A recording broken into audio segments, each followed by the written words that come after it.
大家问千万字，大家要跟大家做伙来捌一日。这个团讲有可能有非洲地质疫情，主管机关一方面就要提防疫情的拓开，一方面嘛要研究原因。今仔日要甲大家小解这一日，咱同齐来看到，这就是金读高音金第一条，有一块地头读做金。台语字典解说金本地意思是咱人脚的后底，若是讲一直看到人的脚后底，就是爱对伫后壁。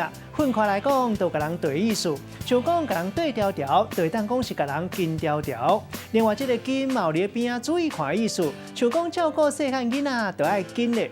带大家做伙来小解这两个词。头一个读做金对，意思就是对了后壁，嘛会当讲是金随。另外，当做名词会当讲是金班或者是随从人员。第二个词读做金究，意思就是追求。像讲科学精神，就是爱研究真相。咱用一句话来举例，甲这两个词甲做伙。比如讲，囡仔袂输是父母的金对，时代行到倒位，因就对到倒位。研究原因就是囡仔需要父母给因的安全感。今仔日小解这一日读做金，有一寡地头读做军，提供给观众朋友来参考。